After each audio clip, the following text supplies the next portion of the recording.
Video, I'm going to run through how to make your cold emails stand out in a sea of noise. And the reason why I thought I would actually create this video is because recently I had a sales call with a potential client, and one of the things they actually asked me, which I thought was quite a good and relevant question, was how can you actually make your cold email stand out in a sea of noise, which is very valid given, pretty much like so many B2B companies nowadays are using cold emails. So it's, quite a crowded sort of space in that sense. So, but in saying that, there are things you can do to actually make your cold emails stand out in that sea of noise, and actually still get the attention of your target prospect. So they actually, raise their hand to say they're interested in whatever it is you're offering. But it's a few really key steps to achieving this, okay? And reality is a lot of people who struggle with cold email they just haven't followed this process that I'm about to explain to you effectively. And that's really the reason why they're not able to get the results they want from cold emails. And that's why they end up really not standing out at all when they actually do their cold emails. So anyway, let's just dive straight into it. So number one, the first thing is you got to clearly define who it is you're targeting, okay? So you really need to understand specifically who the decision makers are you need to be going after, the industry, size of the company, niche, all these kind of things, all right? You need to be really crystal clear on who it is you're going to be targeting.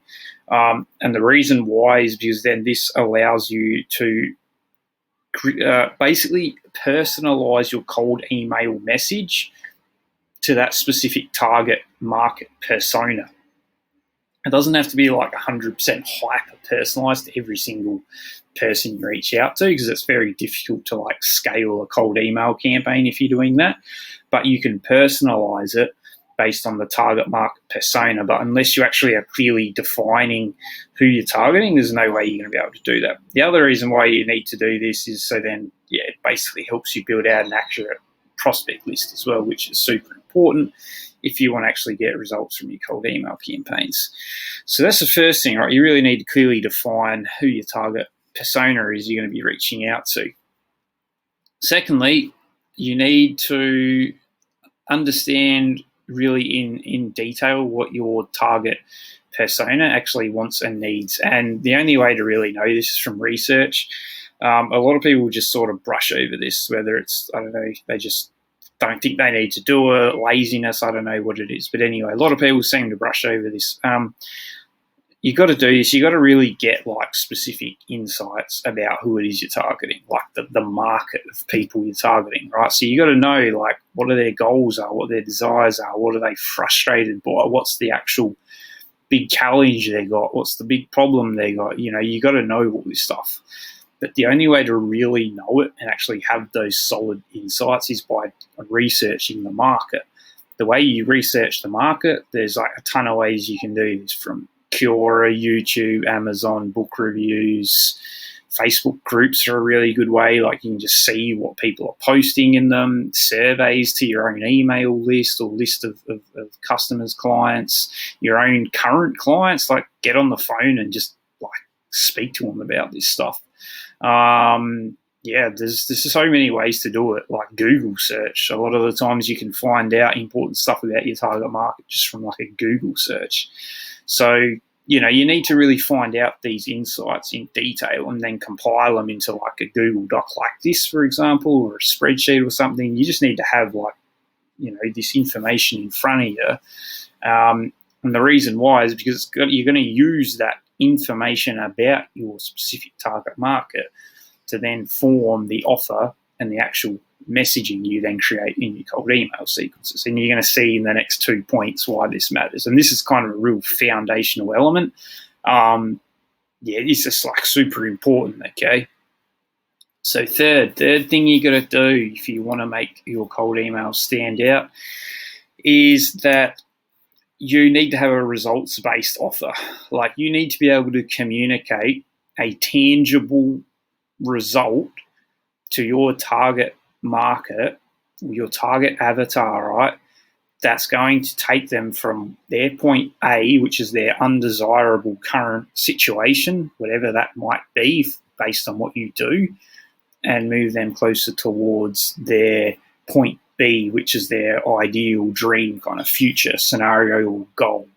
And it needs to be, like your offer needs to be results, tangible results based ideally, okay? It's not impossible to do this with an intangible result, but it's like a million times easier if your offer provides a tangible result. So it could be like a certain number of sales appointments if you do lead gen or positive responses. It could be a certain, I don't know, maybe you're a financial sort of services company. Maybe you can offer businesses like a certain amount of savings on their point of sale transactions or something.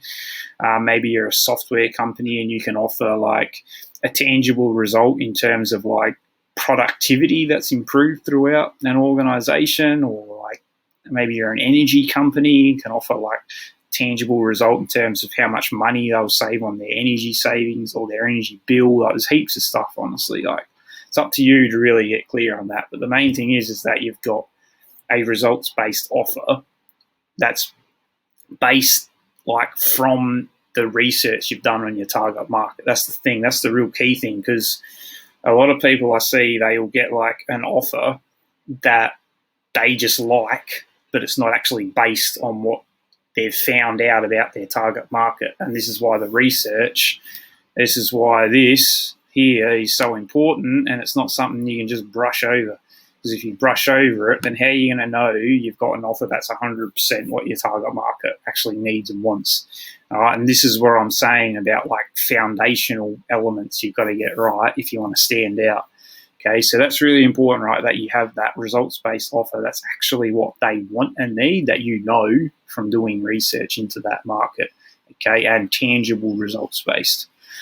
So this one here, so once you've actually got that foundational elements, like, you know, you've completed those foundational elements there, you've done your research, you know you've got an offer that's based on what they want and need, you know who you're targeting. This is really the last piece of the puzzle, and this is where if you haven't done those previous 3 steps, you won't achieve this step, okay? So it's like a correct sequence of steps you got to follow what I've just laid out to you. And the fourth one, final piece of the puzzle, is articulated nerve striking messaging. Now, the only way you can clearly articulate something to your target market in a way that is actually going to make them like give a shit about what you're saying is if you've done all these previous 3 steps here. Because the messaging in your cold emails, it needs to be specific to that target market persona. So it doesn't have to be 100% hyper personalized to each prospect, because that's like I've said, it's really difficult to scale your cold email doing that.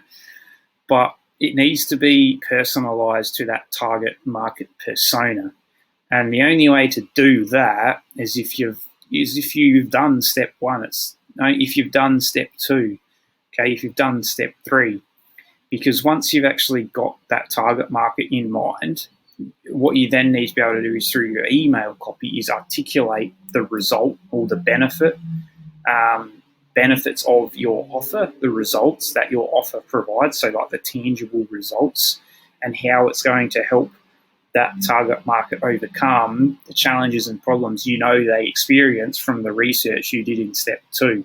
And so this is why this step 4, it won't work unless you've done those previous 3 steps and you're actually clear on like who you're targeting, what they want and need, what their challenges are, their goals, and you've got like a results-based offer that is actually going to get them from their point A to point B.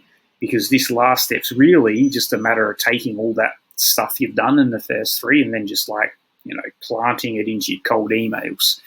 But the problem I see all the time is that a lot of people just really skip over that foundational stuff, those first 3 steps. And what ends up happening when you skip those steps is that you end up just using like generic and broad messaging in your cold emails. And that's why it takes you like That's why you get people who need to send like 500 emails a day just to get a positive response. Like, if you actually do these steps that I've outlined, you don't need to send that many emails to get responses. You can send 100 emails and know you're going to get like 1, 2, 3 like calls booked as a result, or at least 1, 2, 3 positive responses as a result, sometimes even more, depending on what your offer is that you're presenting in your email. But the only way that's possible is by actually getting that foundation right first. Because like I said, otherwise you end up just being stuck with generic and broad messaging. You end up basically relying on like copy and paste scripts and templates, all this like shit that just doesn't work, or it's going to require you to send 500 emails a day just to get responses. Okay. So yeah, once you actually do that foundation, then you got to be able to articulate it in a way that that target market persona is actually going to understand, it's actually going to care about, that's in their words, not yours. All right. Yeah, that's really the key to it, guys. Like, that's the process to follow if you want to actually make your cold email stand out in a sea of noise.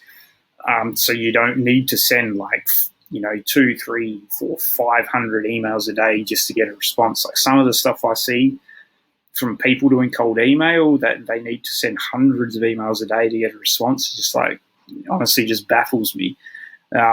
It's just not necessary. If you should always be aiming for quality, like quality of the message, quality of the offer in front of the right person at the right time. That's really what you're going to be like aiming for, and you will always get people cold who have never met you before, never heard of you. They will put their hand up to hear more about what you're actually selling if you do this right.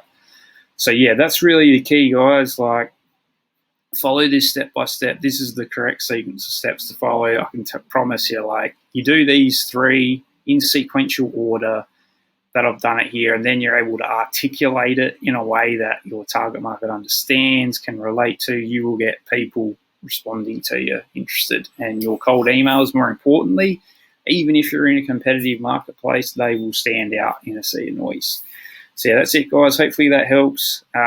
Yeah, drop a comment below if it's helped you out, or if you got any questions. And also, as a shameless plug, check out the B2B Prospecting Academy below as well. Okay, where I sort of cover a lot of advanced B2B outbound lead gen strategies. All right, thanks, guys. See you on the next video.